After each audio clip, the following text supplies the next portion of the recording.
Man, I'm really appreciative of the efforts of the guys. You know, from a tactical standpoint, I was really aggressive today, and it didn't always serve us well. We took the ball to start the game. We didn't do anything with it. And that probably positioned them to book in the half the way that they did. They got the last possession, the first half, the first possession, the second half. And I thought those 14 points really changed the texture of the game. But you live, man. You can't come in hostile environments versus good people and not be aggressively pursue victory. We're not going to live in our fears. That's just how we get down.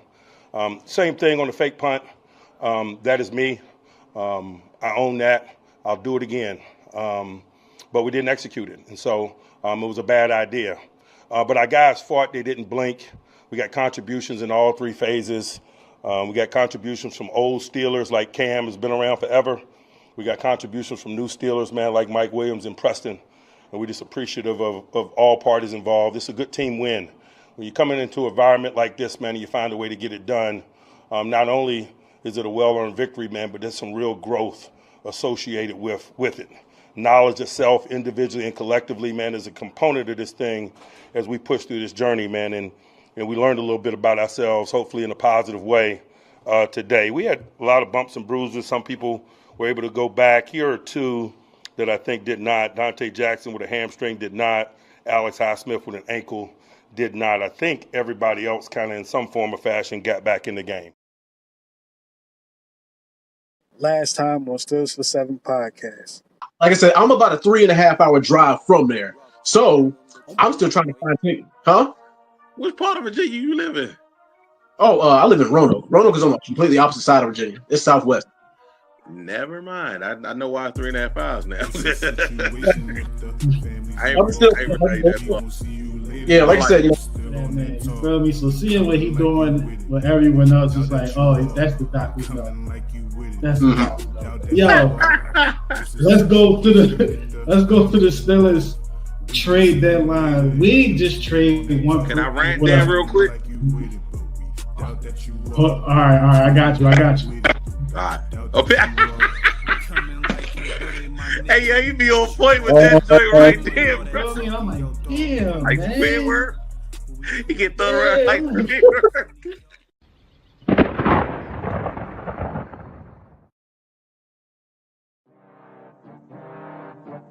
It's a new season, baby.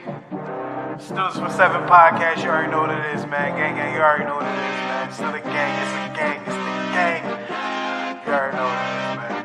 Ball for that motherfucking Super Bowl, yeah. Steelers for 7, yeah, we about to go get it. Still a game, we win it. Go down in the trenches, yeah. We ain't trying to kick it like Drake. We do it for the 6s, then we can kick it. Yeah, this our division. The other 3 go missing. Come on, let's get it. Yeah, this our division. Super Bowl, let's win it. Steelers for 7, yeah, we about to go get it. Still a gang, we win it. Go down in the trenches, yeah. We ain't trying to kick it like Drake. We do it for the 6s, then we can kick it. Yeah, this our division. The other 3 go missing. Come on, let's get it. Yeah, this our division. Super Bowl, let's win it.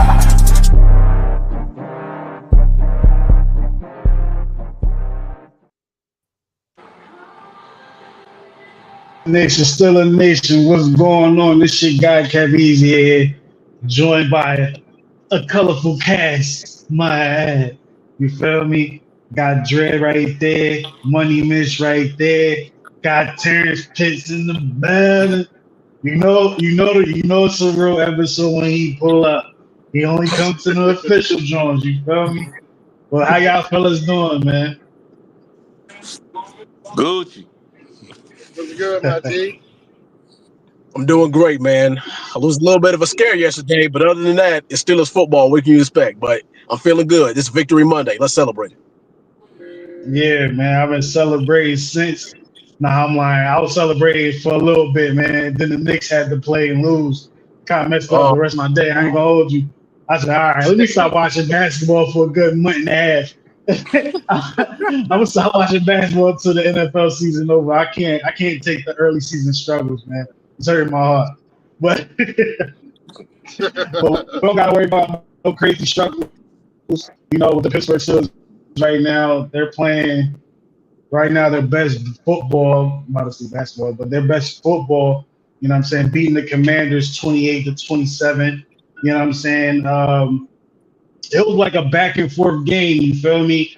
Steelers had they run. I'm about to call them Redskins. Commanders had they run, but at the end of the day, the new guys of the Pittsburgh Steelers was able to make some good contributions. You know what I'm saying? Jalen Warren had a good game. You know, George Pickens did his thing. You feel me? One thing I like is how, you know, we was kind of controlling the game. Even when we wasn't in control of the game, we still kind of had control of the game. You know what I mean? If I lost anybody with that, I'm not going to help you. You're just going to be lost. You feel me? But this, after watching the game, I assume we have some people that was at the game. I'm going to be quiet. And I'm going to let Joe tell me, because there was a point where I heard, "Here we go, Steelers," so loud.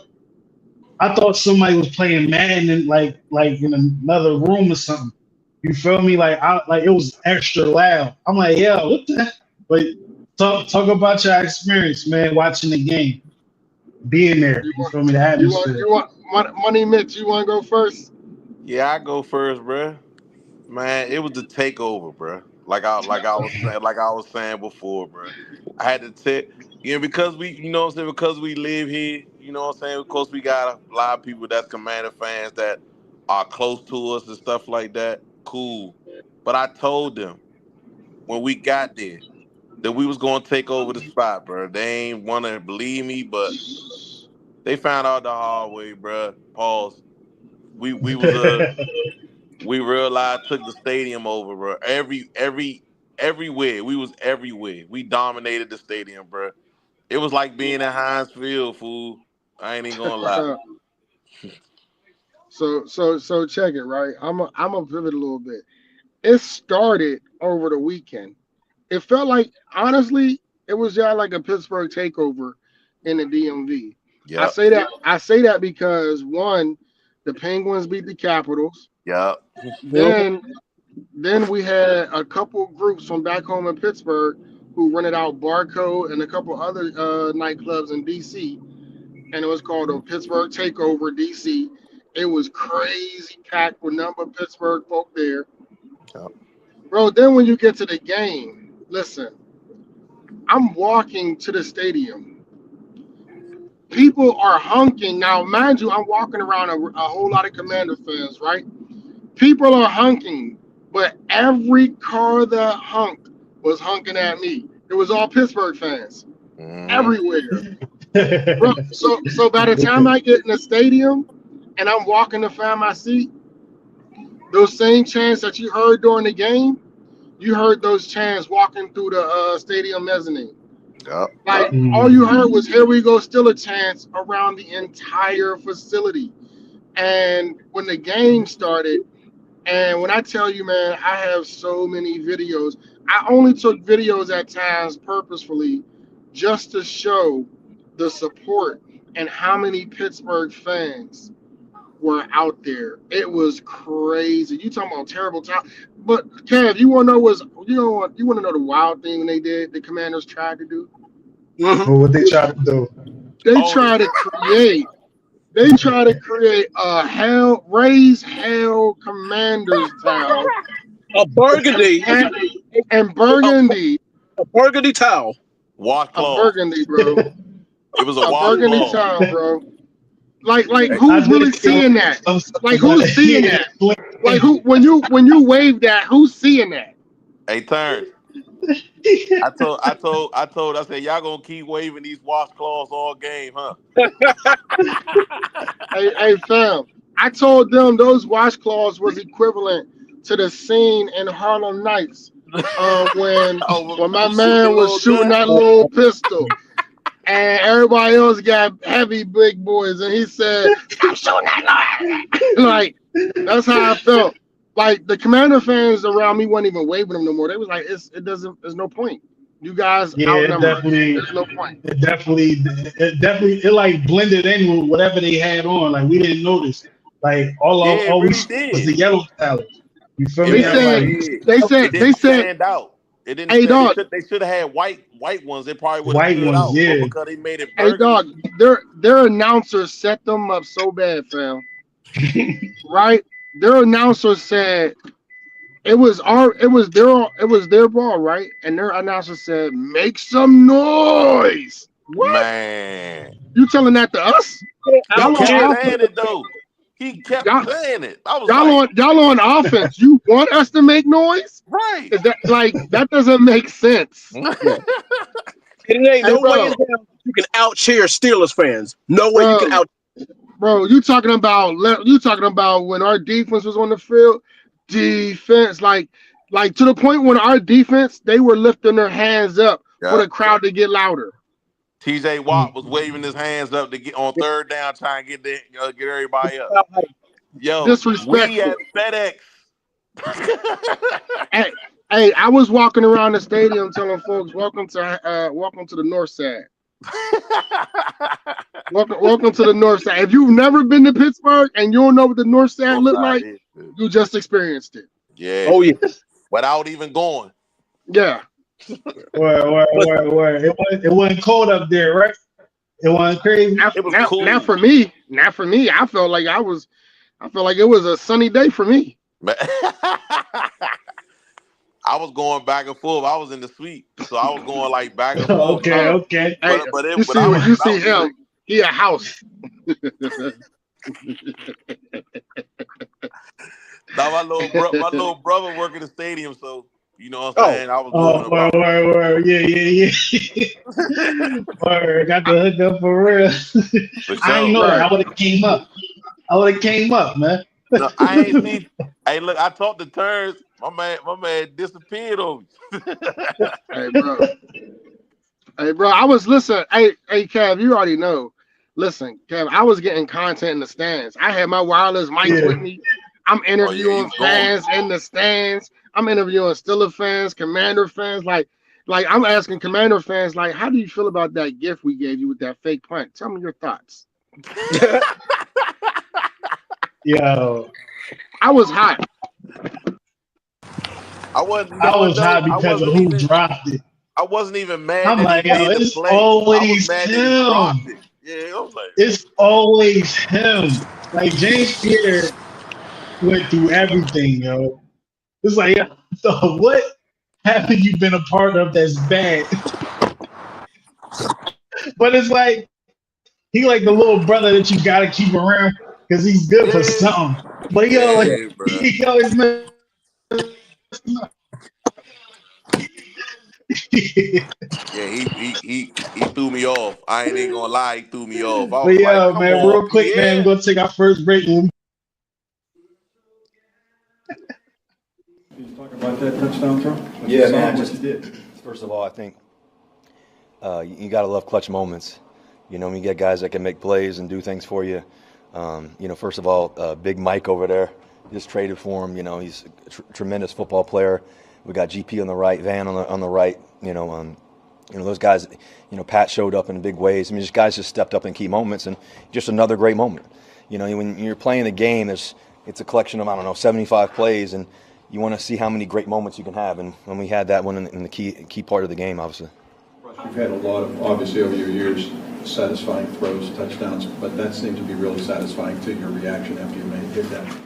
Yeah, every time we win, it's satisfying. That's, it was a big time catch by Mike. I just try to give him a chance, and let him do his thing. As a guy that's had, 3+ thousand-yard seasons over his career, a guy who's made plays, a guy who's faced some adversity. You love it when guys face adversity and they come through on the other end of it.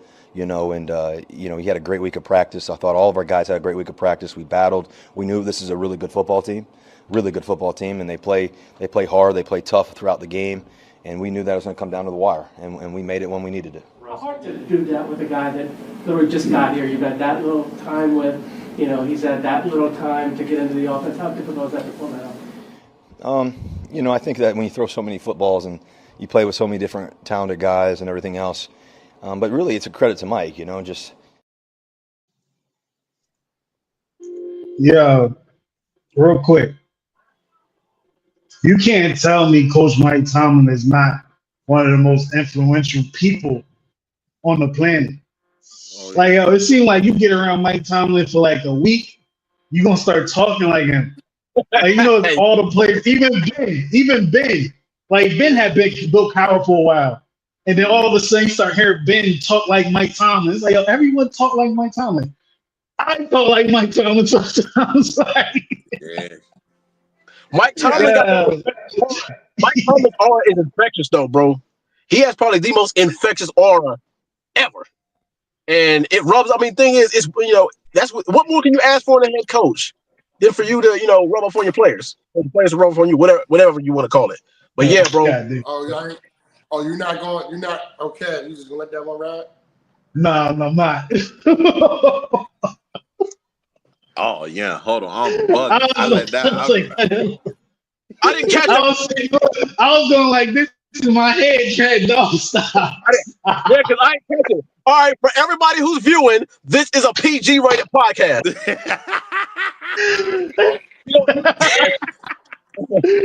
Hey, fellas, the pressure's on. The pressure's on. We're gonna start with it, man. Top three, bottom two. Damn. All right, I'll kick us off. Top three. Yeah, because I Go need ahead, some Jay. time. You got it. All right, I'll kick us off. Number 3, I would have to give it to I'll give it to Najee Harris for my number 3. Najee Harris actually, a lot of people, I'll give it to Najee for my top 3. Well, for my number 3 pick, because he did. I mean, Jaylen Warren, don't get me wrong, he's a dog, but the only thing that stopped me from picking Najee over him or picking, whatever, is the fact that fumble happened. I'm like, Najee did a very, very serviceable job, so I got to give it to him in that regard. Number 2, Cam Hayward. Well done for Cameron Hayward. Like, he stepped, I think this was probably his best game of all season. He stepped up for us. He did a good job at, jamming that lineup, stopping the run when he could, and getting 2 sacks. So, yeah, of course. And number 1, my guy, GP, are you with me? Rated GP 14, George Pickens, because he is a DAWG dog. And the thing is, somebody left a comment on YouTube when he made that little 40-some-yard break. They said, like, if you play a Madden, he pressed like every control. He pressed the hurdle button, the stiff arm button, the yeah, he do move funny. Yeah, man. Funny. You want me to go? All right, go ahead. Yeah. All right, so before I start, hey yo, when he caught like that little 5-yard route and your man stiff arm to do it, and jump in the air, I was like, what are you doing, bro? He's a kid, yo. But number 3, I'm gonna go Cam Hayward. I felt like he was dominant yesterday. Not just him, but I think he was the catalyst out of the 3 linemen up front. Number 2, I'm gonna go Patrick Queen. Patrick Queen was all over the place yesterday. Number 1, I'm gonna go Russ, and I'm gonna go Russ because he wasn't as sharp as he probably would like to be, but when he needed to make the throws and make the plays, he made them. Really that simple. I ain't mad at that. Yeah. I'm gonna start with Keanu Benton. Yeah. And I'm gonna start with him because, when you look at our D line, like our D line really is to hold up the O line for Alex Highsmith and for TJ Watt and for the linebackers to really do what they do, right? But when you can make an impact and still free up the outside linebackers, you're doing more than what your position requires. And I thought, they started off getting some like gashing us in regards to the running, and I thought Keanu and Larry Ogunjobi did a great job of filling the gaps. So there were no running lanes that they can easily attach. I think we adapted well to them trying to run in the middle to where it allowed the outside linebackers to corral. Number 2, I would have to go George Pickens, only because while he has some things he need to still work on, he's still got a lot of childish ways. You see it on the field, even when the play doesn't involve him. Just watching some of his antics and the way he act, like when the Yeah. camera ain't on him, oh my gosh, bro. Yes, bro. It's worse. It's Yes. worse in person, bro. It is worse in person. I know Bro. exactly what you're talking about too. Bro, it is worse in person. The things that we see on camera, you be like, oh, that's bad. When you see it in the whole game real live, you like, oh, this is worse than I thought. You know what I'm saying? He has some character things he need to work on, man. Real live, he do, bro. But aside from that, you can't deny his athletic ability. You can't deny the way he's able to track the football in the air and maneuver, even if his body is contorted a whole different way. You know, that's some things you can't teach. That's just God-given athletic ability. Yeah. And then, you know, I say Russ, not because Russ didn't have an outstanding game, but these are those things that I talked about that we lacked in years past. Actual leadership, right? Where the game ain't going the way we wanted to. We got some success, but we are not capitalizing on it. And it never looked like our offense panicked. And I think for me, that was the biggest takeaway. You know how in years past, if we get down by 10 points, bro, we don't have that composure to like relax. You know what I'm saying? We still got this. That was a different type of composure that I seen from them because there was no panic. When Broderick Jones was getting pushed and Russ lap pause, like there was no on the sideline where they come into the sideline and they're bickering. Nah, Russ walking over to him, tapping him on his shoulder, talking to him, walking off. They ain't blink. I think the reason why, not I think, but the reason why I give Russ number one is because of that. The things that you don't see, that don't show up on the stat chart, the things that you don't see on an everyday basis when he's under the center or whether he's in shotgun. The way he carried the team and the way he carried himself off the field, on the sideline, walking up and down, talking to him. It was like, okay, he has them. You know that composure that we see him when he's talking and they ask him a question that he really should be like cursing them out. He really should give attitude with. Like Russ is just like, he's just humble. Yeah. Like there's no other way to say it. Like do like, and I go back to the Sean Payton situation. The way he handled that, if he handled that way, I'm sure the things that he's dealing with in Pittsburgh is light because it's nowhere compared to the disrespect that he absorbed when he was in Denver. Yeah, no bull. No. That's good. That's good. I got a quick question for you guys. I got a quick question for you guys regarding top three, bottom two. Would you guys have Mike Tomlin as your honorable mention as far as the game being well coached?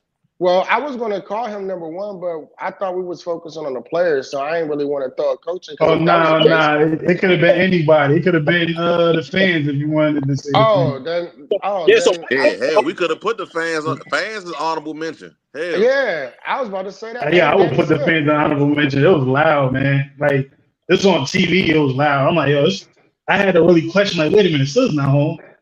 Like, it's crazy how the Steelers, like, Steelers Nation been this year. I wanted to ask that, how was it? How did you receive that via watching it on TV, Kev? Like when it pertained to the fans? The support is real. It's like when you hear from Steelers Nation, and it's really Steelers Nation. I don't think a lot of these people from Pittsburgh. I think these people are really from where they're at. You know what I'm saying? Like I feel like the Steelers touched everybody. You feel me? In every state. So, like, it's not too often that the Pittsburgh Steelers come play it over there. So, like, when you see the Steelers in Cali, we always take it over because that's the heavy Steelers fan base over there. You feel me? So, it's like you get to see other places, other Steelers fans in other places appreciate the Steelers in a different way than, you know, the Steelers in Pittsburgh, the Steelers fans in Pittsburgh. It's heavy here. Pause. It's the Steelers presence is very heavy here. We not, and then us not being far from Pennsylvania kind of play a part in that too. You know what I mean? Mm-hmm. Even though we had a lot of people travel here, because I met some people from New York that was here. I Texas. met some people from Jersey and Georgia that was here. Yeah. So it was a lot of people traveling, but for the most part, most of the Steelers fans I ran into was like me and Terrence. What you mean, man, Terrence? I'm from Pittsburgh, homie. You live here. You live here, though. Hey, no, I'm 4-1-2 till I go. Hey, I'm gonna tell you like Terrence, I'm gonna tell you like my man said. Hey, you a measy. What's your Oh yeah. area code? Okay. Okay. In that case, you know what? Right. Yeah, I'm gonna give my top three, man. My top three. Number three is Cam Hayward. Um, the fact that he's his age doing what he's doing, it's amazing because you would think those type of defensive linemen will be like extinct in the NFL, in today's NFL. Like I remember growing up seeing defensive tackles being 30, 34, 35 still going. And then like it was a time period where all that's over, you feel me? And especially today's game, they don't like old heads staying around at all. So the fact that Cam is still able to show that, yo, yeah, I'm older, I'm 35. It's crazy I'm saying that. He's 2 years older than me, 2.5 years older than me. But it's like he's able to show like, yo, there's no crazy age limit. Like it's all up on to the person, whatever. But he was dominant. You feel me? The run game, pass game, had a vintage look. He's slower, but he got there. You feel me? So he's number three. Number two is Russell Wilson, and it's funny because you can watch Russell Wilson's leadership on the field, like on TV. You can just see it. Like the way that the line reacts to him, the way everyone reacts to him, like he has full command of that offense. Like you can see that through TV. You can see it when they show him on the sideline. He'll be chopping it up with Justin Fields. He don't really got to do that. You know what I'm saying? He'll be chopping it up with guys who either made a play or didn't make a play. Like he's always around, you know, and it looks genuine. Like I started to see Russ a little bit because he be messing up the handshake sometimes. I said, oh, all right, that's real. Because if he was doing coordinated handshakes, like everything was good, I was like, yo, I don't know, bro. But he was messing some of them daps up. I seen. I said, all right, that's Russ. We got him. Right. Yeah. Right. You feel me? So like he's number two. And number one for me is the guys we traded for. Both of them. To be able to yeah. That's good. That's a good one. Mike Williams. To be able to come through in a couple days. Preston Smith doing what I like. Like when I saw the tape, he did everything I liked on tape in the game. You feel me? He was good in the run game. He got a sack, and he's probably the slowest rusher we got outside of Cam. You feel me? And he got there. And you know, Mike Williams called game for the offense. You know, he called game. You know what I'm saying? Like the touchdown. And it's like to be able to be put, and then hearing the whole breakdown of that, he was only in there because of Calvin Austin. And me thinking Calvin Austin probably wouldn't have got that. As much as I like Calvin Austin, I don't think he's excellent when it comes to, you feel me? Over the shoulder catches. Yeah. But Mike Williams, that always been his calling card. That always been his calling card. So that was on time. So, but just both guys coming and making an impact, man. Put them there for me, and then about the time they had the prep. But just thinking about the amount of comfort and the amount of what word am I trying to find? The fact that Russ trusted him enough would have passed on the line like that, and I think it showed. And Russ said it. Russ said. In his press conference, he said that you got to look at the player, not the fact that he's joining a new team. He's doing the same thing that he's done all his life, right? 1,000-yard receiving seasons.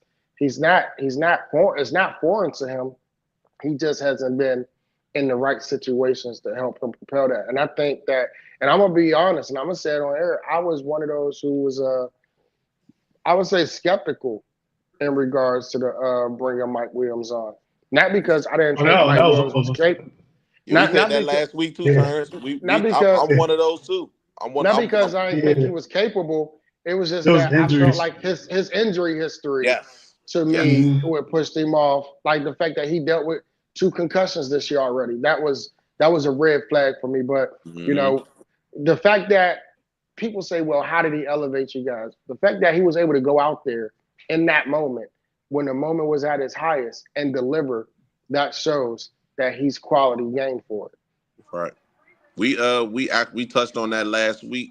Terrence, I said the same thing. I had my issue was never his talent because he always had the talent to do this. Anybody who watched him, we know he's a very talented wide receiver, but we know he injury prone. You see what I'm saying? And that was a red flag. But the talent was never a question. And I heard some people talking about him like he wasn't that good. I was like, bro, you must not know who this dude is for real. Yeah, they just going off of the fact that his name out ringing because he ain't playing. You Right. feel But me? see, But if you watch the tape, you know it's there. What they don't say is that the quarterback, Justin Herbert didn't want him to leave.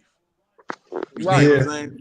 Right. So and Aaron Rodgers threw him under the bus. Exactly. That's why I was happy that he got the game-winning touchdown because it's like, yo, I remember Mike Williams last time me hearing about him is Aaron Rodgers throwing him under the bus, calling the rest of the bus in the district to come through and ride over the ball. You feel me? Mm-hmm. Like for him to go from that to not, I don't even think he played the next week, to coming to the Steelers and saying F you, Aaron, F you, Woody Johnson, F you, the rest of the people over there that contributed with me getting dogged. You feel me?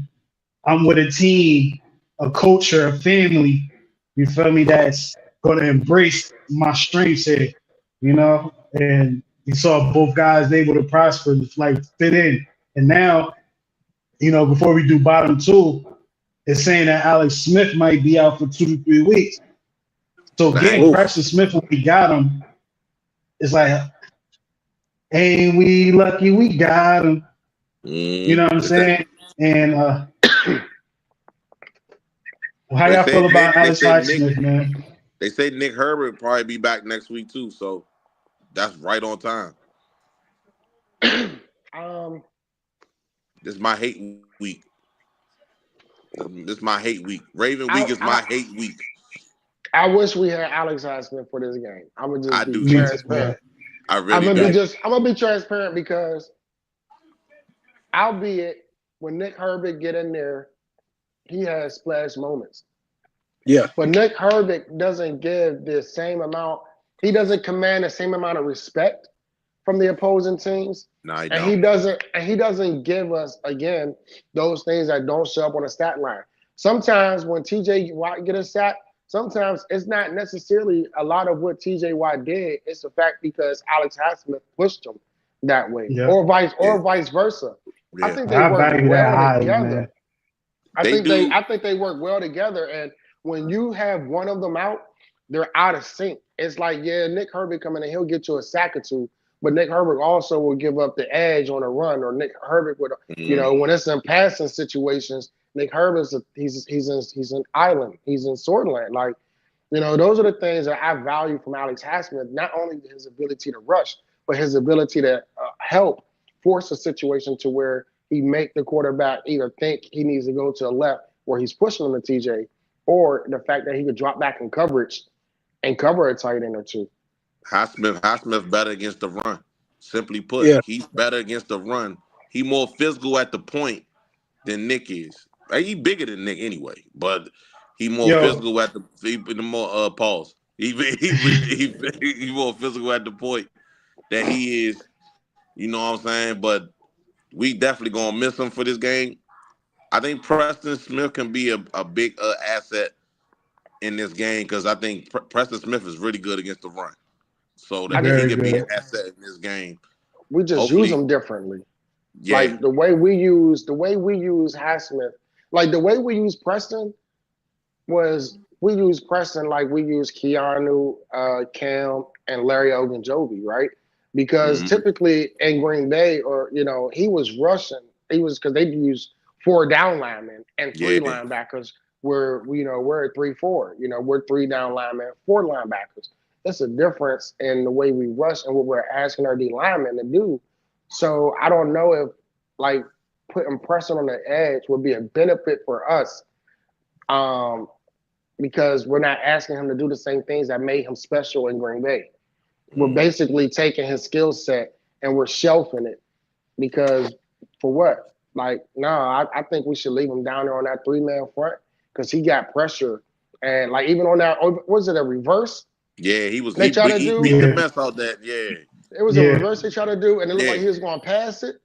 yeah. Like, That's reverse. that was monumental. That was a big moment for him in that. Like he stayed home. He stayed in his lane, and his ability to be a big frame, wide body. It put us in positions in that game that really gave us an advantageous effect. Yeah, I agree. That's a fact. That's a fact, man. Alex Highsmith, man, get well, bro. You was one of my favorites. You feel me? Like when I saw the draft tape, I said, "Yo, he's not in the league already." Like he looked like a grown ass man coming out of college. I'm like, he's not in the league already. So when we got him, I was like, "Yo, I already know. I see Lamar Woodley. I see Clark Higgins. I'm seeing that type of guy. You feel me? That's gonna complement the killer. You feel me? So like I seen that from day one. So the scene where he at, you know what I'm saying? Like he's one of my favorite Steelers. You feel me? Top 5 for real. But you know what I mean? Hopefully he get back sooner than later, man. But I definitely want him to come back and be effective. But that's a down moment. Now it's time for bottom 2 Steelers of the week. All right. I'll kick us off and I'll make this quick. Broderick. All right. Dishonorable mention, the blind ass zebras. The referees. Did you Yeah, the blind ass referees. Did you not see the penalties that they missed? Yeah, a lot of them holding calls was nasty. Bro. That was wild. Especially against damn it, number 26. That was he almost blocked a damn field goal. Oh, DJ. Yeah. I say the Zebras was bad on both sides though. Yeah, they was. They was bad on both sides. Yeah, but who benefited more from it though? We all know the answer to that. Oh, absolutely. But I think Joey Porter Jr. makes himself a target because he's too hands-on all the time, and they expect that. Like, and then when you got a receiver, he got to highlight the greats, man. To know how to hide that stuff. When you see a receiver like Terry McLaurin, and when he break away, he ain't breaking away where he can conceal that hole. That looks egregious. And you gotta disrupt him, but you got to play bump and run on a receiver like Terry McLaurin. You got to disrupt him at the line. No, I'm gonna keep it tall, Dre. Ain't nobody doing that scary Terry, bro. He not a Steeler, but ain't nobody checking him. Nah. Like he like really the most underrated receiver in the game. He not getting checked by nobody. He a little stronger than you think. You know the type of receiver I like, so you know I watch him. You feel me? Like you know what I'm saying? So, ain't nobody checking him. Like Joey Porter Jr., if he was able to hide the things he do, he could have did something, but he can't hide it. Yeah, he can't hide all that stuff. Kev, wasn't it you that said what Joey Porter need to do is whatever color the team is wearing, he need to wear gloves that match that color. I ain't say that. I ain't say that, but I remember I was on the show. Somebody said that. I was on the show. I remember, but I didn't say that. That's not something I would have thought of. But that's true, go for it. That's true, though. He do though. He do. That's true though. When they wore burgundy yesterday, we couldn't got away. That'd have messed up his swag. You can't wear no burgundy gloves when we were coming in that door with the white. That'd have been real wicked, bro. I know if I was in the locker room, I'd have cooked him behind that one. He got to holler at Richard Sherman or somebody, man. I'd be like, he got to holler at one of them, man. Like, yo, how do I hide some of this stuff? Because Richard Sherman, like I was able to see him hold the hell out of AB, but no, like the ref didn't see it. But I saw him hold the hell out of AB that one game, all game. More than he should. And the difference is Sherman did it before he broke the route. Mm-hmm. So he already disrupted the route.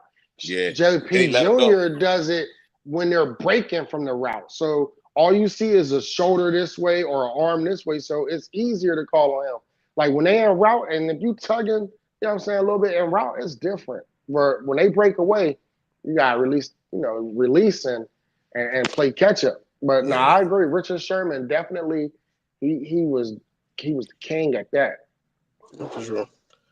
But back to my bottom two now, because my honorable mentions out of the way. Like I said, don't make this quick. Number 2, James Pierre. That's a pretty obvious one because come on, he's pretty much going if he catches that damn ball, bro, for real. And number 1 is our secondary. Now I've said it before. I'll say this again. Our front 7 is phenomenal, but it's just that I'm sick of seeing us give up chunk. We pin them back third and long, and then we let them get a chunk play off on us because our secondary is blown. Either our secondary gets torched, or we freaking get an unnecessary penalty. It's ridiculous. And yeah, you damn right you can file this under Pittsburgh Vinton. Damn it. I felt it, guys. I felt it. Yeah. You can feel the heat radiating off my ass. Hey, Dre was going. Hey, Dre was kirking. Hey, Dre. Hey, Dre. All right, so I'm going to go ahead and get my ball 2 out the way, but I'm going to address what Dre just said. It was more about Austin irritates me, and when I say Austin, I'm talking about the defensive coordinator. He irritates me because he plays so much zone, but it get real predictable. You know what I'm saying? Like, we don't really do a whole lot of.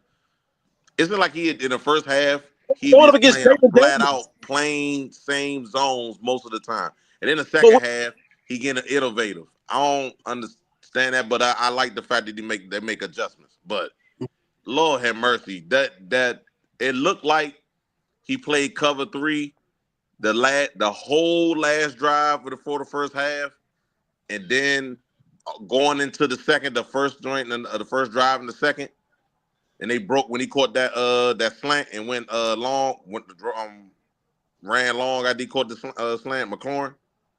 Oh yeah, it seemed like that's what he was playing. If I remember correctly, I might have to go back and look at it again. But I think it was cover 3. That was a cover 3. What was it? No. I said that was. Oh, okay. It was because in that route, JPJ was still trailing him. Yeah. So that's why I said it was a cover 3. He was still trailing him. Only thing I didn't like on that one was JPJ's inability. Like, he throttles down every time he thinks somebody's gonna make the tackle. Yeah. Instead of going through it. Yeah. And then when Mika missed him, he was jogging at first until he realized, like, oh shit, like, I'm really the last defense. Like, I now got to get on my horses. Yeah. I think he does a lot of that. I will say, I was impressed that he caught him. I was too. I was like, oh my God, he about to catch him. Like, I didn't think he was going to catch him. But my bottom 2, I'm going to get him. And much as I'm a fan of JPJ, and I've been a fan of JPJ since at Penn State, I got to put him as number 2. Mm-hmm. Yeah. He's number 2. Mm-hmm. I'm only going to say I got to give it Broderick Jones, bro. Yes, you do. I have to, bro. And I was getting so irritated. Bro. You know why? We know why. I was trying not to be irritated. Bro. But I was getting so irritated. I was like, yo, bro, what are you doing, dog? Bro. Like he It didn't matter if it was a 3-step drop. Every now and again you will see a flash. You're like, okay, Broderick. Every 15 plays. Yeah, bro. Like he get blown up right at that. I'll be like, what the fuck is going on with him, man? But yeah. So I never said this on this podcast. I didn't say it on mine either, but I said it on another still a podcast I did like some years ago. When we drafted Broderick Jones, I was the only one who said I didn't want him at that pick. And when I said it, everybody's like, "Well, you don't want Broderick Jones?" I said, "Yo, because the narrative is that he's a project, and we wanted somebody who wanted to start right then." I was like, "That's not the type of tackle that I want. I don't want a project at tackle if I want him to start immediately." And to me, I feel like that's playing out right before our eyes right now. Mm-hmm. And I still feel like I'm not out on the kid because I know he's still developing, but bruh, he getting his ass whooped out there. You hear me? So he number 1. I gotta put him number 1. I ain't got a choice but to put him number 1. My eyes don't lie to me. So I'm gonna do what Dre said he was gonna do and make this joint quick. Mazda is the same as Money Mitch's. Hands down, JPJ, whether it was, I think on that last drive before halftime when they were able to get those 7 points, I think they had about 60 yards in pass interference penalty yards. That Yeah. basically propelled them into to be able to score. Then on that one, I say it was a phantom when Terry was going for the fade route. And Oh I yeah. got it. I was in that end zone corner. I was only 12 rows up. He slipped. It was just that JP's hands was in a bad position that made it look like it was a push instead of a slip. Yeah. So JPJ, just because he's killing us with the penalties and bad situational moments. And Broderick Jones, because it didn't matter whether it was a 3-step drop or a 5-step drop. Every time Russell's back foot hit that grass, he had a defender, or he had Broderick right there in front of him with the defender coming. So it was like Russ couldn't do much. He was running for his life a little bit in that first half until second half they settled down a little bit. To Dred's point, Dred, when you talk about the defense, or when you say the secondary, right? You gotta look at what they're asking them to do. Mm-hmm. It's not that our secondary can't do it, but it's what they're asking. Does it make sense that on a 3rd and 3 we're in a cover 3? It doesn't, because in a cover 3, that means the cornerback got deep thirds. That means the cornerback got from the in and out route all the way back to a post, or even going to a flag, right? Because then the safeties have over top help. But in those moments, we always put our defenders already at a soft cushion of 3 to 5 yards, if not 8, and they only need to get 4. And think, as a defender, your first step when there's that short is not supposed to be back. But it should be up. You go back. Our defenders are going back first. So we're already 5-7 yards deep, and they only need 4, and we drop 3 yards back. I mean, those are going to be easy first downs every time. This is something that we've been saying for the longest. Yeah. It's the plays that they're putting them in 3rd down marks. Yep. That's the best way to put it. But that's the thing. That was a great point. Yeah, but that's the thing is when you're third and when the opposing offense is 3rd and short, you're expecting the blitz. You expect them to Not necessarily. But it depends on what it is. It depends on the situation. It depends on down the distance. It depends on are they close enough where they can get a field goal, or many factors measure into that, because guess what? If you blitz on 3rd and 2 and they at the 32-yard line, now you put in the cover 0, so that means you go a man across the board. That means you really have no safety help. So that means now you're putting your defense at a disadvantage to what the offense can do. So you don't want to do that. You rather give up a 3-yard first down than 7 points. But you can do that, and you can put 2 safeties deep just in case. You can have. How do you blitz with 2 safeties still deep? Show me a defense that you blitz with somebody with 2 safeties deep.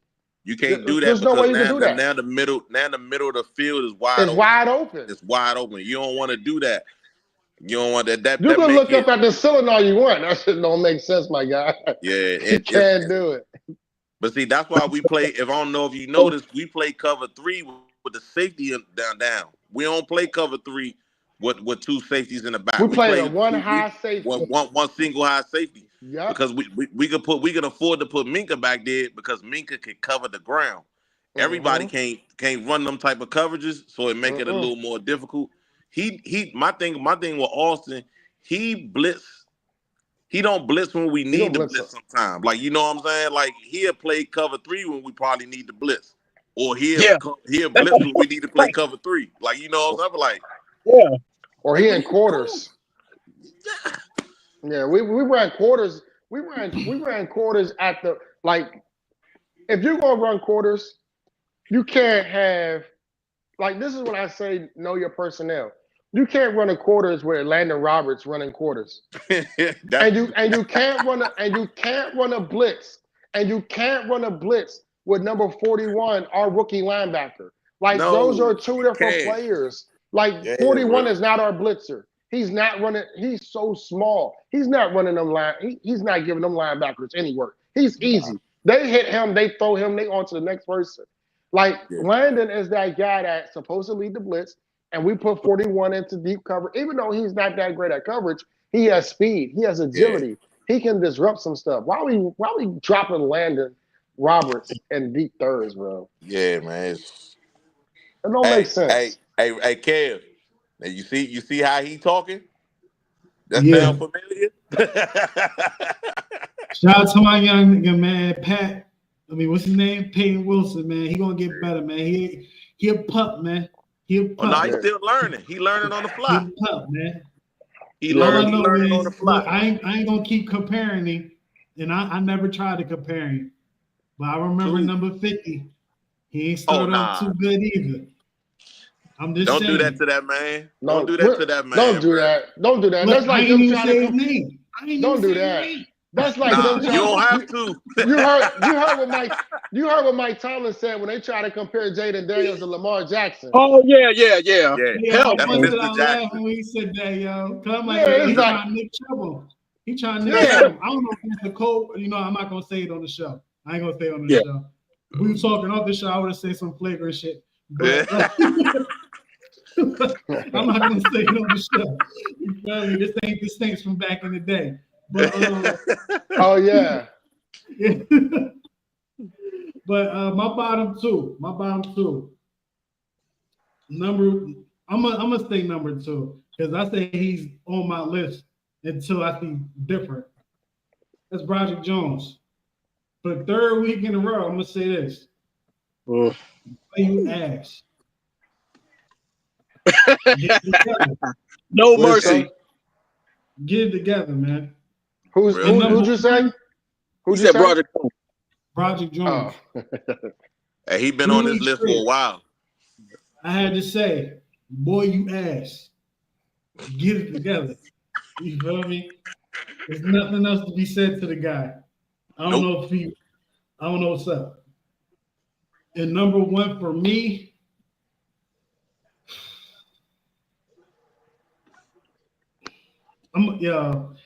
y'all might not agree because he did so well.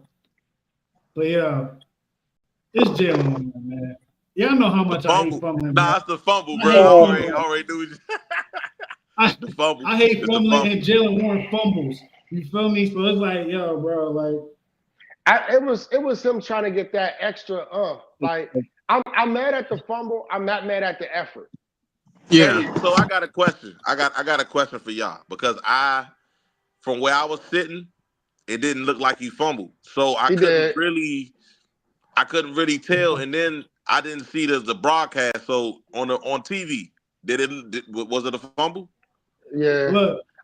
It was. I didn't have to look into the fumble. They said Jalen Warren. I said, I like Jalen Warren, man, but that bothers me. Like fumbling bothers me, man. Like especially from running backs, that bothers me, man. All my life. I hated that. My God. Hey, you know what was funny? The Bro, dudes I was sitting with. Tell you.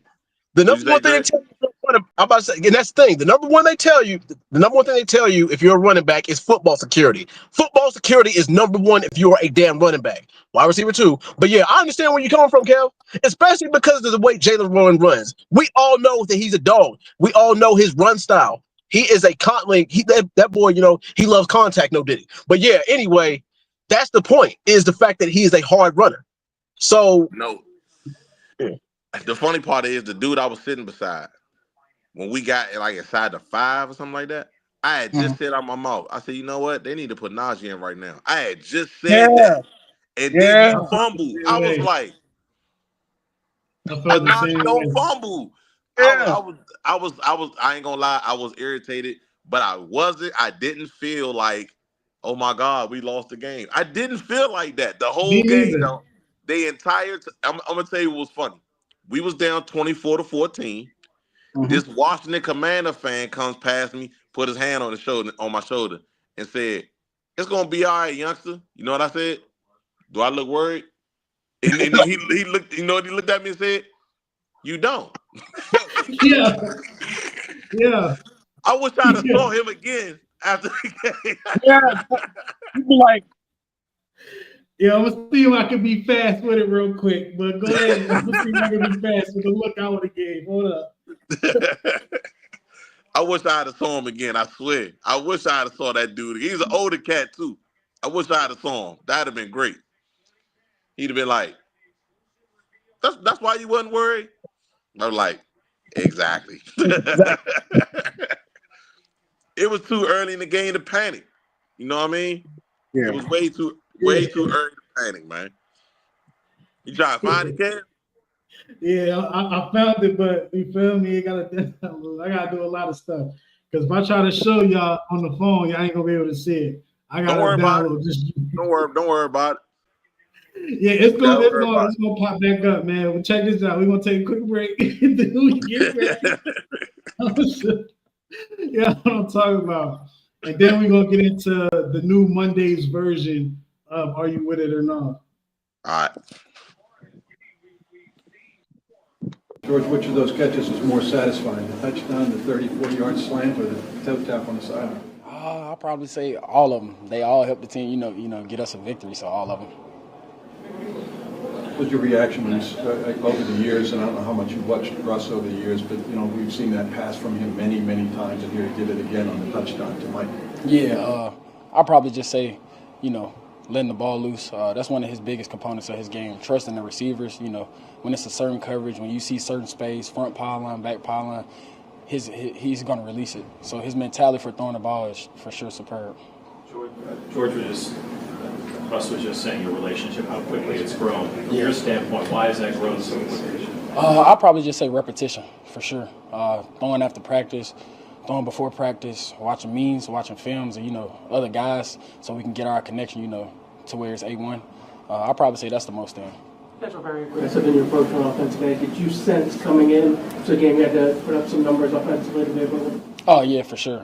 With the offense they had, that's it's kind of college based, which is kind of high potent, a lot of RPO, RPO slants. We knew that we was gonna have to put up points for sure. George, the times you've ever been on the other side of Russ Wilson throws like that, but I'm sure you've seen them.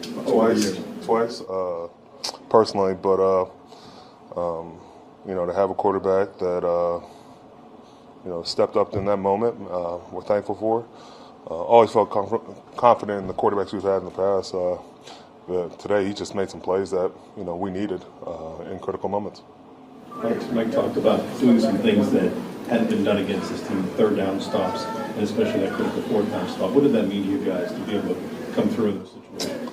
It's huge. Going into this game, we knew they don't punt the ball often, and that's their calling card. They have an offense that's explosive, that's methodical, that moves down the field, doesn't settle for anything less than a field goal. But when we got off, we felt great about it because we were providing more opportunities for our punt to create a splash play, and then our punt return to create a splash play, or our offense going down and getting 7. Cam, you had a couple of sacks, a couple of other linemen had tackles for loss. How do you feel your group played? We played good in spots. I think on the goal line run, that's on me. Tried to play 2 different gaps. But I thought we made big, critical plays when we needed to. Keanu. Yeah, Shout out to the defense, bro. But I say we doing the grades tonight, right? Yeah. We'll get into that I'm gonna first, wait and till then I'm gonna wait and talk about that later. All right, bet. Now, Mitch, if I was at the game and somebody, if I was at the game and someone put their hand on my shoulder, I would have been like, wow. You had that one in the chamber, didn't you, Kev? You was waiting for that. No, he went and looked for that joint while we was on commercial break, bro. Yeah, I know there's a reason. He went and looked for that joint, bro. No way he had that joint in the chamber. I would have been mad. Like, oh, you don't get your goddamn. No. out on the stadium area when that happened. I was in the suite. So, you know what I'm saying? The suite is like a bunch of people walking through. It's like a club setting. So, you know what I'm saying? The guy, he was like, you know, you could tell it must have been an older person because the band was like, hey, young boy. Like, when he said, hey, young boy, I was like, immediately, I was like, yeah, this must be an old dude. Like, you know what I'm saying? And he was like, hey, don't worry about it. Had his little commander gear. He was geared up like I don't know what. I was like, do I look like I'm worried? I would have had Bill Cosby hanging over the balcony. It was cool, though. It was cool. But, it was cool. We got the dub. That's all I cared about. I don't know, been looking for him. They probably hated me when I was leaving. Yeah. They probably hated me. If I told you all the stuff that happened when I was leaving, man. That would look when Bama jumped those sides. When the Bama jumped those sides, I was like, fuck this joint, I'm going home. Yeah. This dude was like, you ain't got to be disrespectful. I said, we dub. I was like, dub. I was yelling at everybody going over there. Me and my son, we was kirking going out that joint, bro. I had my YNs with me. I was good. Oh, yeah. The poles was nearby. You know what I'm saying? You got your YNs, you always safe. You feel me? Yeah. Shout out to the YNs, man. That's all my young niggas. Cool, man. In school, they about to change it. For sure. You know what I'm saying? Let's get into it, man. Monday's edition of Are You With It or Not? Now, the concept for this is I take random tweets. And I ain't gonna hold you. I thought about this last minute, like 7:30 type. You feel me? Whenever I sent that message in a group chat, I thought about it right then and there. I said, let me try this real quick. Let me try this real quick. And if it goes well, I'm gonna put my thought into it and we're gonna come back with something even better. You feel me? Because we're gonna start calling people out for some of the things they say before the game, and we're gonna check them after the game. But this is not that. This is a fun trial. This is a 90-day trial, not even. This is a 7-day trial. The day before the Ravens game, I'm gonna collect some data from certain, you feel me, people. Mm-hmm. Or y'all can send me some data from some people that's talking crazy. Well, I will. That is easy work. That is easy work, bro. And after the game, bro, I still got receipts from 3 years ago from Ravens fans. I keep receipts, boy. Oh, hold on. Hey, so I had one of my biggest receipts. It's from Colin Coward. I don't know if y'all know who that is from FS1. Yeah. But today, I ain't even had to cash in that receipt. You know why? Because this number came out and said, I'm going to have to put in the group chat, said he was wrong about the Steelers. We are a really good team. He said they actually got an A+ roster. I said, what in the hell is going on here? I've never heard him say anything positive about the Steelers. And you want to know what's crazy? I love the hate. I wish Colin Coward would hate on us more because it makes us motivated. Because the second he's behind us, we're going to start dropping games. Like, no, Colin Coward, keep hating on us. Nah, but he hyped Baltimore up to the T, though. I remember one year he had Baltimore going 16-0, and we were supposed to go 6-10, and we won the division. That shit was hilarious. I laughed like hell. And every time he got on Twitter, I would take the picture and put that shit on his goddamn post every time. Receipts. Yeah. So basically, you feel me? Between now and Friday's show, Friday, you feel me? It may or may not be a show. Friday's my birthday. You feel me? Turning 33. You feel me? It's getting real. My old head card getting another stamp on it. You feel me? So let's go. Friday, we may or may not have a show. It all depends on what I'm doing around this time. You feel me? Man, listen. What's the name is happening too? That'll be my final question. I'll wait for that. But anyway, we're gonna do something. You feel me? We're gonna do something before the game So all that information, just put it in the chat. You feel me? I'm gonna put that thing together. After the game, we're gonna pull them up, man. We're gonna start embarrassing some people. And we might tag them, clip it, tag them, become a fan of the show, learn some stuff, I'm with it. But yeah, this is a fun trial. You feel me? This is all fun. So, when I do Are You With It or Not, you feel me? I just straight up ask y'all a question. I'm bringing up tweets, which it will end up being, the hate mail that y'all send me. But these are just tweets or whatever. And I just got questions behind it, just to give you a concept of how this thing goes. So let's start with the first one. You know what I mean? The first one comes from Kyle Brannon from NFL Network. Says the best NFL story over the past month is the Steelers. It's not close. It is amazing. Now, my question for y'all is, the Pittsburgh Steelers the best story in football right now. Oh boy. I'm saying yeah. And I know Bill, and I know who that is, and he freaking loves us. I don't know if he is still a fan or not, but he always shows us love, bro. Yeah. But he loved Najee too. He freaking loved Najee. He gave Najee that damn what was the angry run award? I say angry dad award. Angry run award. Yeah. I agree though. I agree. But I'm gonna say I'm with it for this reason.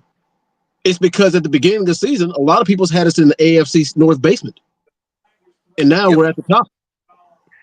We're gonna add the quarterback story on top of that. Yeah, and add the quarterback story on top of it. Mm-hmm. So there's a lot of narratives going into the season, and now we're one of the top three. I mean, hell, if the season ended today, we got the third seed,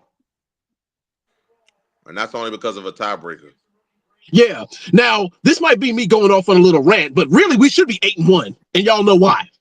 Now, how about we should be 9-0? Undefeated. I mean, I'll give us 8-1 because of the Colts game. We had no business losing that Cowboys game, but like I said, I got a problem. Look at the Colts, Dre. If we play the Colts tomorrow, we'll spank them, bro. Yeah, but like I said, I'm not gonna cry over spilled milk. But I mean, it is what it is. I think we should be 8-1 for real. I ain't crying about 7-2. Come on, now. You know what I'm saying? It could be 2-7. So yeah, I'm gonna take the 7-2.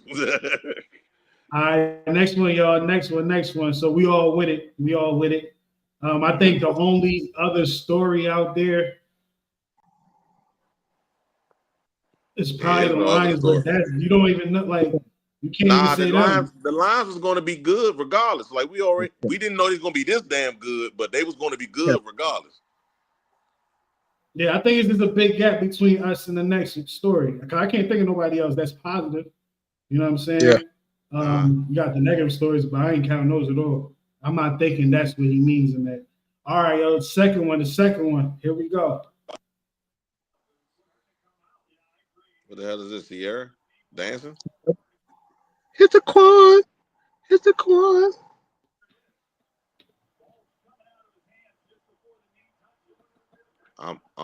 I'm confused on what the story.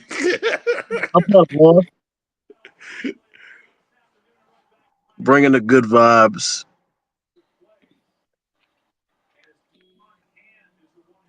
All right. As you can see, that's Sierra. Her son. You feel me? Little Future. You feel me? And then you got Russell Wilson, who's our quarterback. My question to y'all, are you with it or not? Is the Wilson family the greatest Steelers family in team history? I'm only talking about a player and their family as front news for the franchise. If I have to give you an example, the Curry family of the Golden State Warriors, right? The LeBron James family, wherever the hell they be at. You feel me? Them stories. Like stuff like that. And I'm going off of what I'm thinking about, I can't think of no Steeler family like that. You know, the I only thing I can can't. think of is Joey Porter and Finn, but that's only because they play. You know what I'm saying? It's not like, yo, this is the family. I can't think of any. So that to me is an interesting question to ask. All right, so to answer the question, no, and I don't think it's even close to yeah, but because you got to start with the head family, and that's the Rooneys. Not counting them. I made sure I Not said that counting at the them. beginning. Just players, Okay. just the All right. players. Well. All right. So just players. And then I'm going with the Haywoods. Who? The Hayward, Cam, Hayward's? yeah, Cam, Cam and Connor.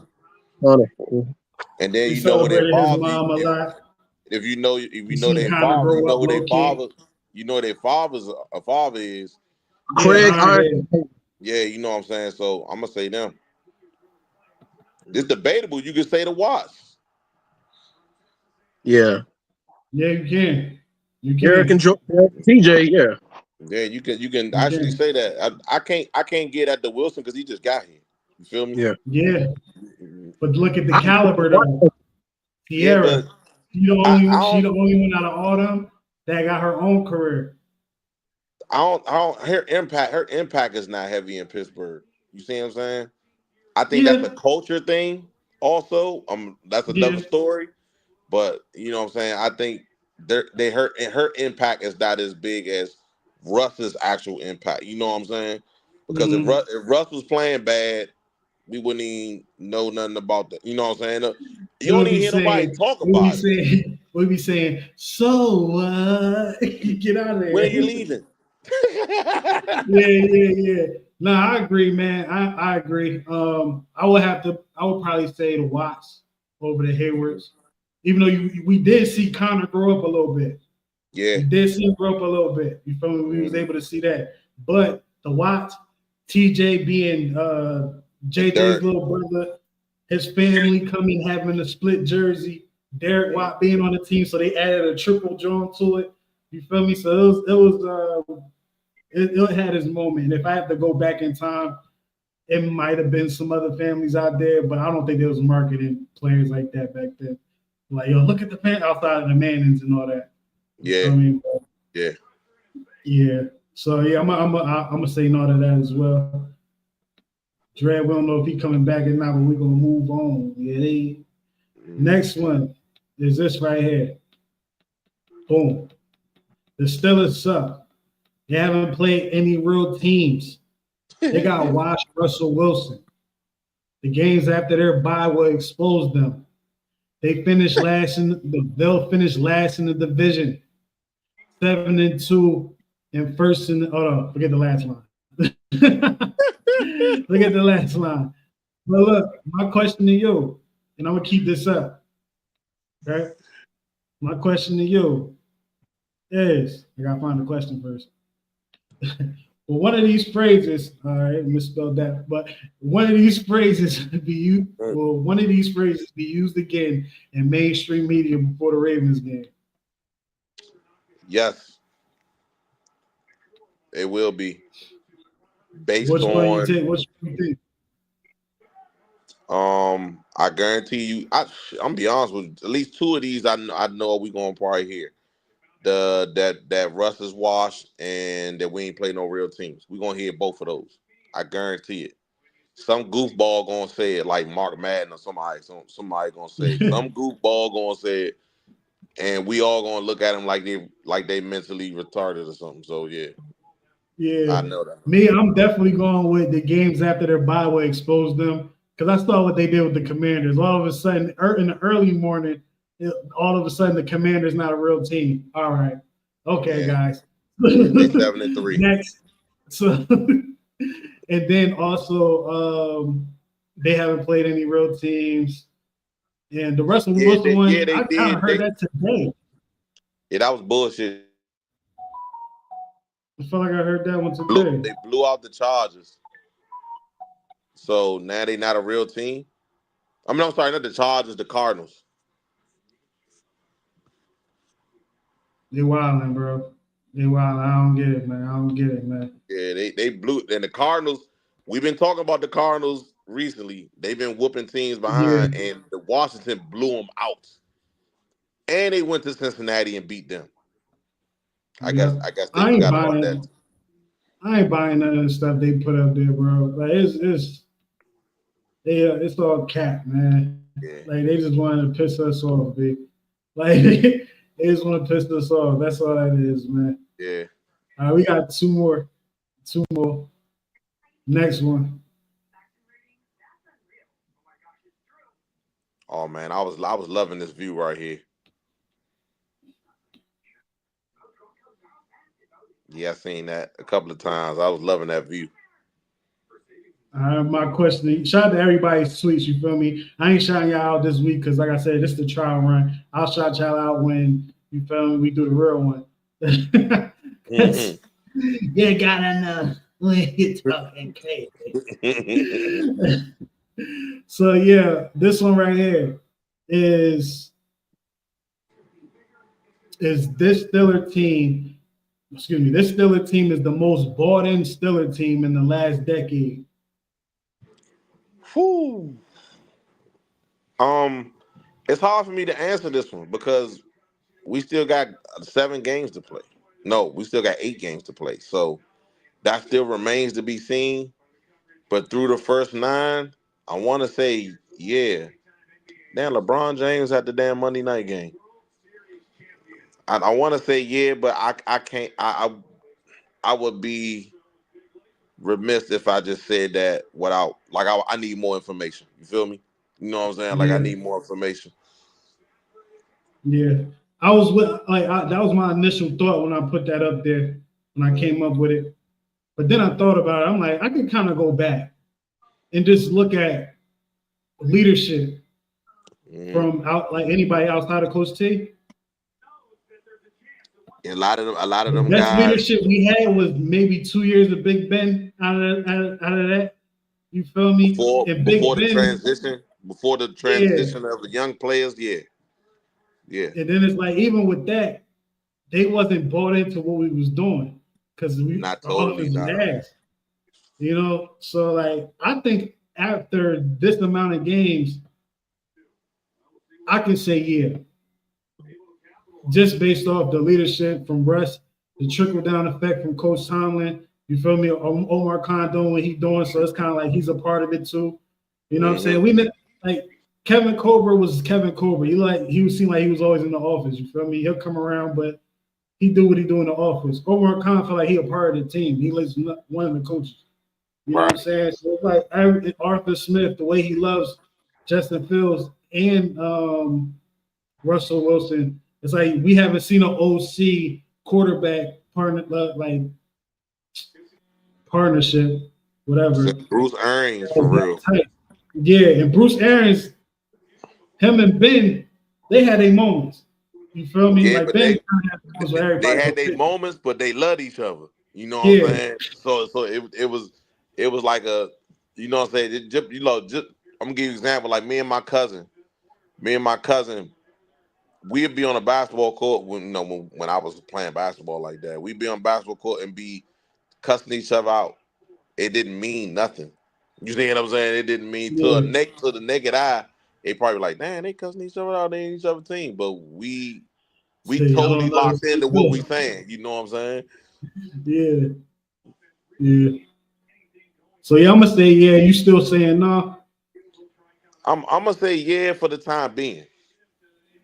Yo, not gonna hold you. If it turns out to not be the case this year, we had to see some crazy collapse. Like someone had to like fight somebody at the facility or something.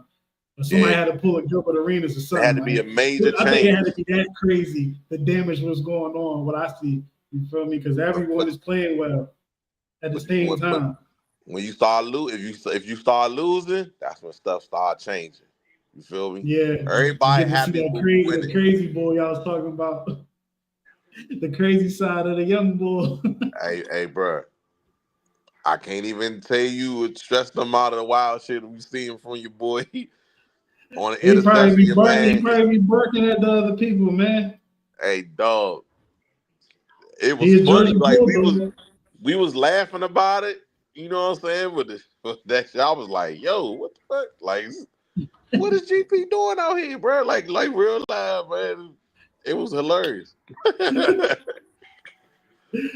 Oh man. All right, last one. I think it's the last. Yeah, last one. Here we go. Oh, my man, Kevin Adams. That's my guy right there. So everyone remember the Mike Evans play, but the underrated play 2 snaps prior to keep third down manageable was vintage Russell Wilson. Shades of Big Ben brought a tear to my eye. Russ has been so much better for the Steelers than they told us he was. That's a fact. Yeah, That's that's a true. fact. My first question is about to say, do you agree with the comment? But I'm like, let me make up something totally different, right? Yeah, because Something that's like, I agree with that totally. yeah, right.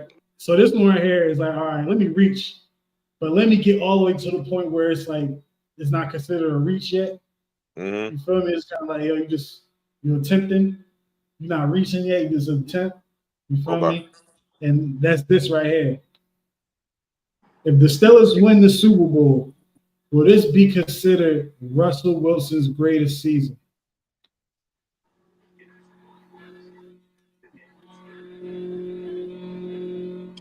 I'm gonna say yeah, only because of what he had to go through to get to this point.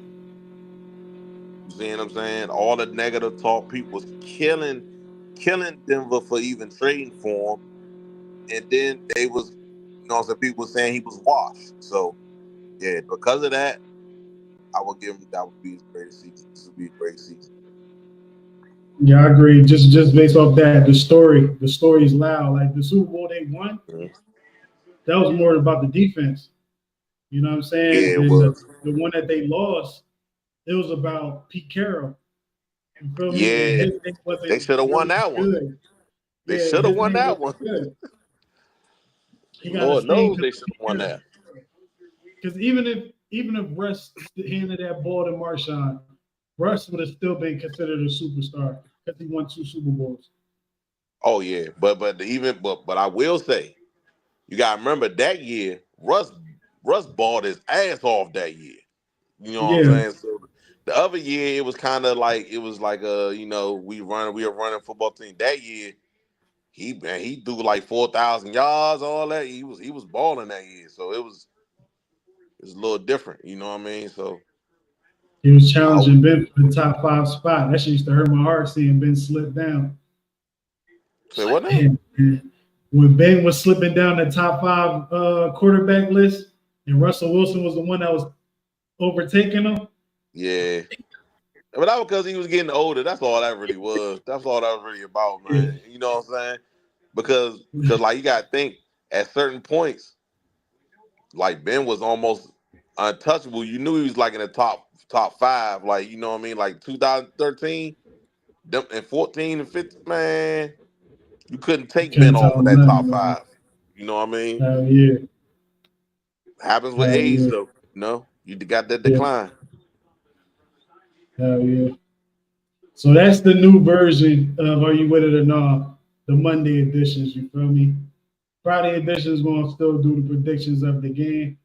You know what I'm saying? But this one is gonna be like, yo, receipt time.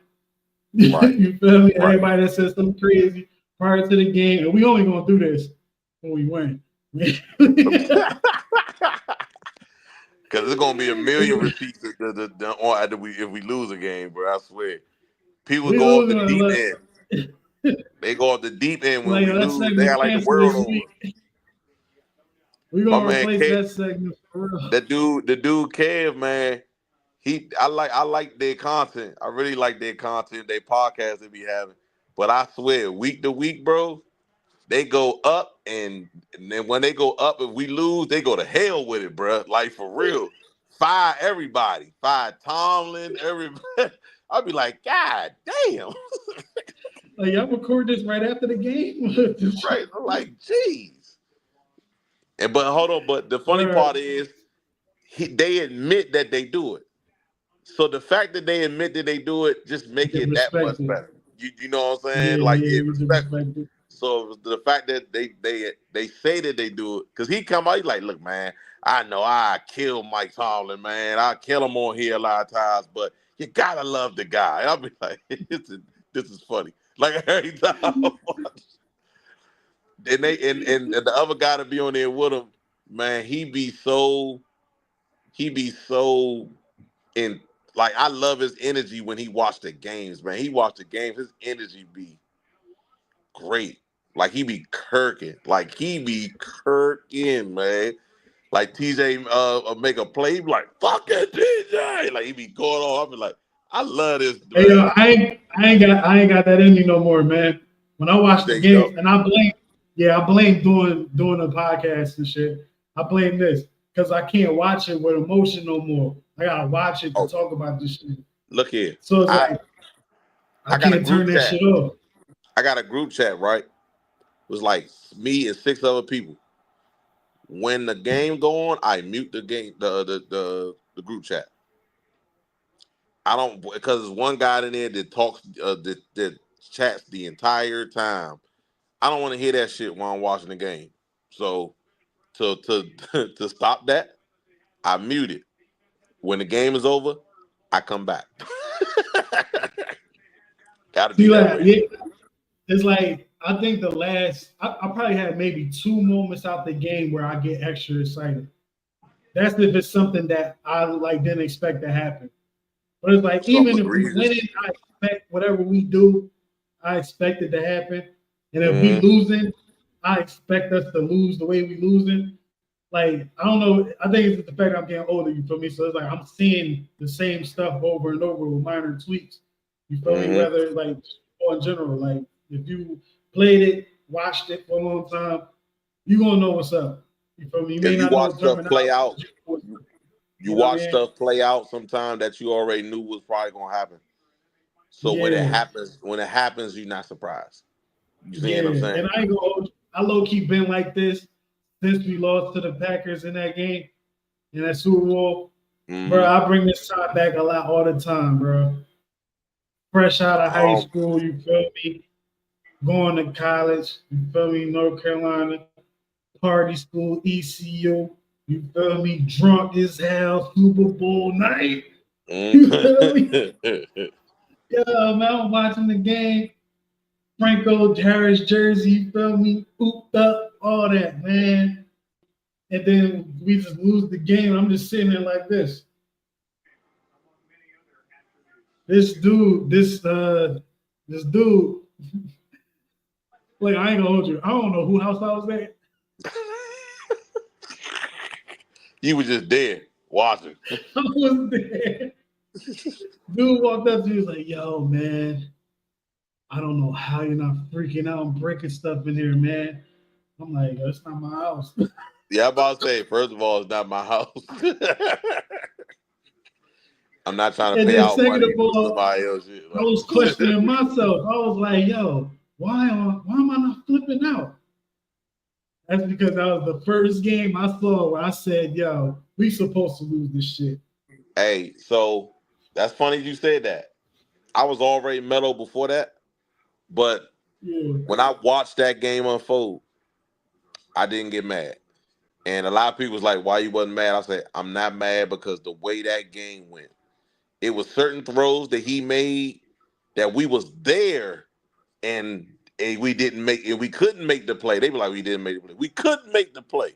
Like it wasn't shit you was gonna be able to do about it. Yeah. And I was like, when stuff like that happens, man, it's like, what you gonna do? You know what I mean? He had this one throw. That's when I knew Aaron Rodgers was like that. But I already knew he was like that. But dog, he threw this pass, this touchdown to Greg Jennings. That ball went past Ryan Clark's hand and landed. It got to Greg Jennings like a half a second before Troy Polamalu did. I said, yo, that's crazy. That is fucking crazy. Like I was watching that, I couldn't believe I was watching. I said, how could you be mad about that? Like I never got past the Nick Collins pick 6, bro. I never got past that play. And that was early in the game. I was mad. I'm just like, yo, Ben, you good for this shit, bro. That's what I said to myself, like, yo, Ben, you good for this, bro. I was mad at Mendenhall for a long time. See, I never got to that point. I was still mad at that pick 6. I'm like, yo, Ben, Watch you throw it. He's the only nigga over there, bro. He's the only. That's crazy. I was like, yo, he owes somebody some bread. I don't care. But yo, I don't even talk like yo. That Super Bowl, like outside of us talking about this shit now, I never acknowledge you, yo. And niggas be like, yo, didn't the Packers beat y'all? I was like, we ain't go to the Super Bowl. What you talking about? Yeah, I don't really talk about it. I don't really talk about it neither, to be honest. It's not that I don't acknowledge, I just don't talk about it. I don't even know why I don't talk about it. I can't tell you why I don't talk about it. Bro. Pouncey ain't played. Imagine if Pouncey played that game, bro. That mental situation don't even happen. Yeah, maybe. Because he had a better center in there. How Pouncey was all the best center in the league year one. Yo, all right, man. Let's get into the grades, man. Let's get into the grades, man. Yeah. Report card. We got the offense, defense, special teams. Oh shoot. Yeah, man. Offense. I'm gonna keep offense. I'm gonna keep it brief because I know we're an hour and a half in. So yeah, offense. I'm gonna say a B. Offense for me, I'm gonna have to go with. I can give him an A for real, but that fumble, boy, the fumble was a letter grade for me. That's the consequences of letter grade. I don't care who fumbled the ball. Interception, fumble, both of them. Yeah, man. So yeah, I'm gonna get him a B because you know, plays was made when they needed to be made. Yeah. Defense, I get a defensive B. I think the defense did some tiny things, but I don't like. You know, I have to stop getting mad at it. This is you got to give up something. I just don't like that we give up the part of the field that quarterbacks on the other team like to normally go with the ball. That's the only part I don't like. You know I'm hard on defense. You know what I'm saying? So I'm gonna give him a B, but I'm gonna tell you why I'm gonna give him a B. But to what you just said, they're not making the calls Austin is. That's why That's why I'm hard on him all the time, because I know where the calls is coming from, and then I see the coverage they be in. I be like, why are we playing this cup? That's what me and Terrence was basically talking about earlier. But I'm gonna give them a B because they held them under 300 yards of offense, which is remarkable because they've been cooking everybody. Yeah. They didn't even get 300 yards of offense. They only had I think if I remember correctly, I think it was 60 yards rushing total. Jay Daniels had his worst game. Yards passing wise, yards rushing wise, quarterback rating, all that stuff was the worst he've had all season. Yeah. So yeah, I gotta give him a rookie. Yeah, he actually looked like a rookie. First time he looked. CJ Stroud. It's the first time. He played us a couple times before. Yeah, this is the first time he played like a rookie, and I gotta give him credit for that. So I'm gonna give him a B. Special teams. This is the worst special teams game we had this year. To me, I'm gonna say C. Waitman had a bad punt. That was the first bad punt I seen him have all season. Yeah. And then the fake punt. So yeah, both of those. I'm gonna give him a B because I don't think the bad punt killed us because he had like 3 or 4 other good ones. You feel me? So that one didn't necessarily kill us. The missed opportunity with James Pierre, it was one of those situations like he played defense for a reason. Yeah, he's a pro athlete, but he played defense for a reason. Nah, so that's like, for sure. I can get too mad at that, even though it's like, damn, because I understood what would have happened if we converted that. We was probably gonna blow them out, bro. We was probably gonna blow them out. Yeah, that gotta be. We took y'all heart this play right here because we would have just kept driving. I like the play call. I just wish he would have caught the ball. You know what I mean? Yeah, and we got the muff punt too. You know, so we was able to do that. Yeah. I forgot about that. I'm gonna still give him a B just because of that. You know what I'm saying? And I don't think the other two things is bad. Like now, Waitman had a couple bad drones. All right. Yeah. Get it And that, you know, together. that's. I think that had something. I think that had a little. I think that had a little bit to do with the. I think that had a little bit to do with the wind. It was kind of windy there too. So that might have played a part. Okay. So that's the grades, man. Mitch, you showed me, and I seen it at the same time when you said the shit. We're an hour and a half in, you feel me? Seeing how these segments go, you feel me? It's like, all right, I understand it. Having the new segment, the new addition to Are You With It and all that, man. But before we get out of here, man, what's your last thing you got to say about this game and going forward? Strong win, but it's Monday. It's Raven week. That's all I care about. Beat the Ravens. I don't care about nothing else. No drama. None of that shit matters. Beating the Ravens is what matters this week. That's it. Let's get it. And that's all. Let's get it. That's all. We're going to end it on that. So Money Mitch, you already know what it is. May or may not see you on motherfucking Friday. Might do a show on Wednesday. You feel me? It all depends on what's going on. You feel me? So yeah, I'll definitely let you know tomorrow, at least tomorrow. You feel me? Because Friday, can't call it, man. Well, I can dig it. Day, so, I can dig it. Yeah, you feel me? So on that note, we out of here, man. Thank you for watching. Thank you for listening. It's your man Kev Easy here. Make sure you like, share, and subscribe, and follow Stills for 7 podcasts on all platforms. It's a new season, baby. Stills for 7 podcast. You already know what it is, man. Gang, you already know what it is, man. It's still a gang. It's a gang. It's the gang. You already know what it is, man. Going for that motherfucking Super Bowl, yeah. Steelers for 7, yeah, we about to go get it. Still a game, we win it. Go down in the trenches, yeah. We ain't trying to kick it like Drake. We do it for the 6s, then we can kick it. Yeah, this our division. The other 3 go missing. Come on, let's get it. Yeah, this our division. Super Bowl, let's win it. Steelers for 7, yeah, we about to go get it. Still a game, we win it. Go down in the trenches, yeah. We ain't trying to kick it like Drake. We do it for the 6s, then we can kick it. Yeah, this our division. The other 3 go missing. Come on, let's get it. Yeah, this our division. Super Bowl, let's win it.